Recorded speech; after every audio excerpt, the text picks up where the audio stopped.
ensino médio. Olá. Semana 1 da apostila 4. Não é isso? É. Bom, nacional desenvolvimentismo. É um princípio político-econômico que no Brasil vai ter início após a Segunda Guerra Mundial, sobretudo com o segundo governo do Getúlio, nosso querido e doce ditador Getúlio Vargas, com a sua eleição em 1950. Né? Quer dizer, na década de 1950 nós temos que entender essa tensão internacional da Guerra Fria, dos princípios do capitalismo e do comunismo soviético, das áreas de influência de cada uma dessas mega superpotências. E um pouco desse nacional desenvolvimentismo está ligado à tensão entre entreguistas e nacionalistas, como podemos dizer. No Brasil, procurem o termo entreguistas, que é uma acusação feita àqueles que são mais voltados para uma ideia de globalização, de entrada do capitalismo internacional, de investimentos no Brasil, de privatização. Tem uma ideia de diminuir esse poder do Estado na economia. E isso vira e mexe, nós temos a ressurreição desse termo entreguismo. Por exemplo, no governo do Fernando Henrique Cardoso, quando há a privatização das companhias de telefone, da Vale do Rio Doce, os entreguistas, né, querem entregar o Brasil ao capitalismo internacional.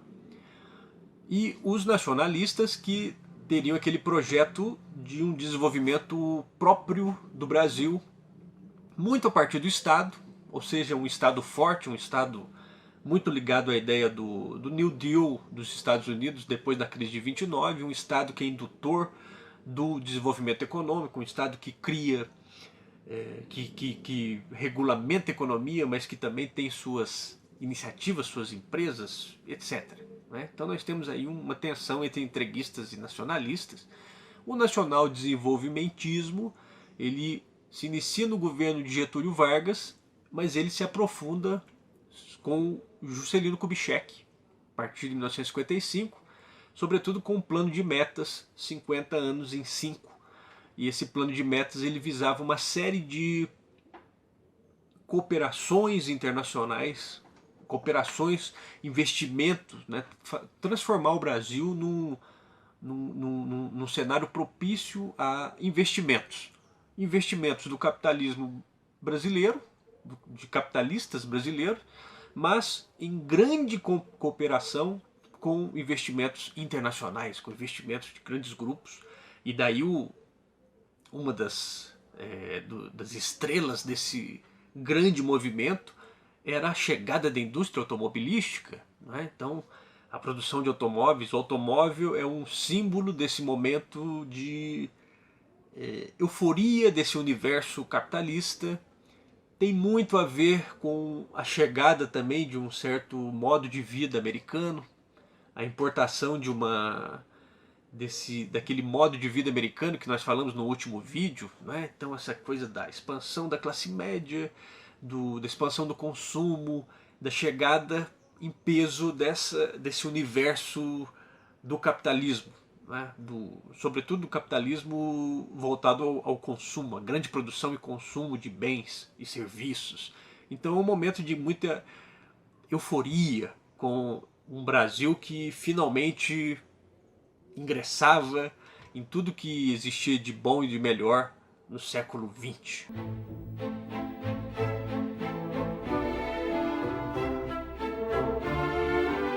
Os princípios desse nacional-desenvolvimentismo tinham um tripé, né?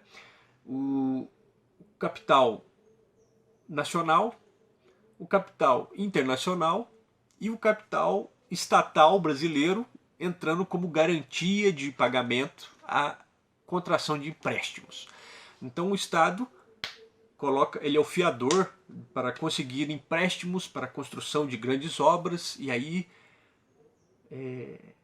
a ideia muito forte nesse momento de abertura, né?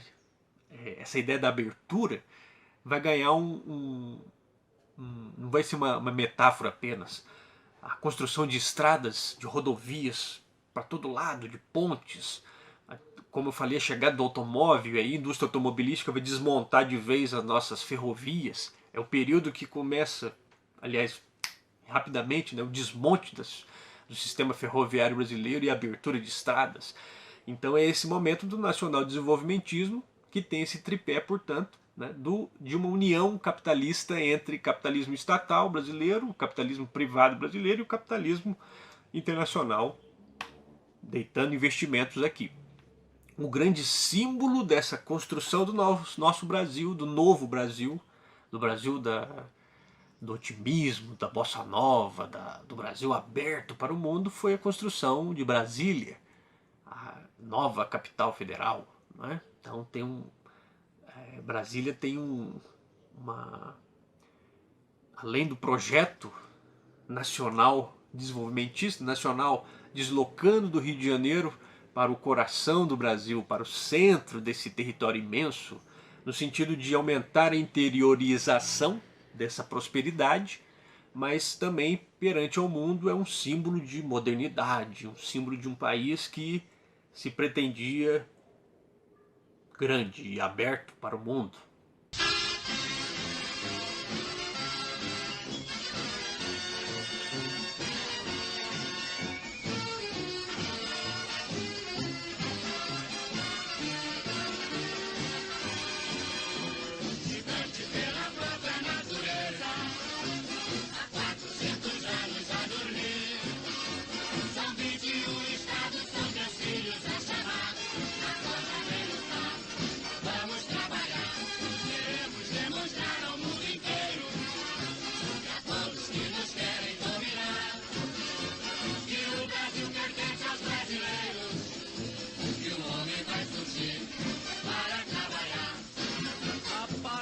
Como estrela radiosa neste céu azul de anil, o seu nome é uma bandeira gloriosa para salvar este Brasil. Juscelino Kubitschek é o homem, vem de Minas, das bateias do sertão. Juscelino é o homem que além de patriota é nosso irmão. Brasil, vamos para as urnas, povo democrata, gente varonil. Juscelino, para presidente do Brasil.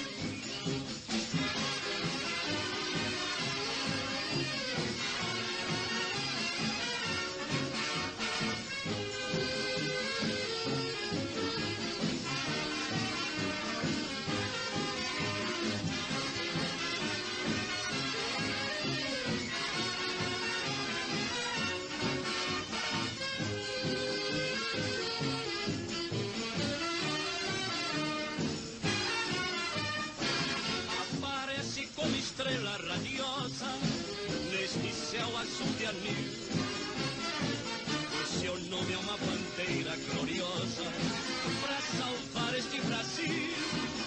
Juscelino Kubitschek é o homem, vem de Minas, das bateias do sertão. Juscelino é o homem que além de patriota é nosso irmão. Brasil, vamos para as urnas, povo democrata, gente varonil. Juscelino, para presidente do Brasil, Esse plano de metas do Juscelino, ele previa grandes investimentos e estímulos à indústria, transportes, educação, alimentação. São setores considerados estratégicos. E aconteceram significativos avanços em todas essas áreas, sobretudo o setor de energia e o setor de transportes. Mas, como tudo no Brasil é sempre parcial, é sempre pela metade, ou talvez 30%, ou talvez um pouco menos, havia também os problemas. Toda essa expansão, essa euforia não deu conta de incluir uma massa populacional que crescia, sobretudo nos centros urbanos, a década de 60, mas principalmente 70, 1980 vai ser decisiva na constituição dos grandes centros urbanos do Brasil, uma população urbana imensa e muito maior do que a população rural. Então aí nós temos a inversão definitiva do Brasil urbano, o processo de urbanização do Brasil. Finalmente deixava de ser um país rural em muitos aspectos, mas não deu conta de absorver toda essa população. E aí começam os problemas de aumento da desigualdade entre uma classe média e setores de trabalhadores e setores sociais e econômicos mais rebaixados, um distanciamento das periferias dos grandes centros urbanos, os bolsões de pobreza que se acumulam, inclusive em Brasília. Muitos trabalhadores que construíram Brasília, que foram morar nas áreas mais afastadas, que deram origem às cidades satélites. E cada região, cada metrópole do Brasil, nós temos uma definição, né? São Paulo, normalmente nós falamos periferia, no Rio de Janeiro, subúrbio, e na Brasília, cidades satélites, né? Ou aqueles locais mais afastados que você tem, que essa população mais empobrecida foi habitar longe dos grandes centros de prosperidade. Ou seja, essa questão da desigualdade urbana, da desigualdade econômica, da desigualdade de serviços, é um problema seríssimo que nós temos no Brasil, o que faz hoje nós estarmos entre as 10 maiores economias do mundo e também no topo do ranking de desigualdades. Então nós somos um país muito rico, mas com sérios problemas de acesso e redistribuição, né, de serviços e riquezas. Eu não digo nem de riquezas, a questão do acesso a uma educação, acesso a serviços de qualidade. Nosso projeto civilizatório brasileiro é um projeto que tem imensas dificuldades de inclusão e de avanços. Você nunca vai conseguir um avanço para todos, mas um avanço mínimo que consiga atingir quase todos. Nós sempre temos problemas com essas coisas. Bom, é isso. Então, boas leituras. Tem muito material bacana sobre o governo JK, como esse clipe que nós vimos. A musiquinha fica na cabeça da gente, porque é muito legal mesmo. Esses jingles antigos são muito melhores do que os de hoje. E boas leituras e bons estudos. Mandem, retornem sugestões, dúvidas, críticas. Estamos inteiramente à disposição, certo? E vamos ver o que podemos fazer aí em relação a Enem, mas perspectivas de futuro, que é o mais importante, né? Então, grande abraço, pessoal do terceiro A.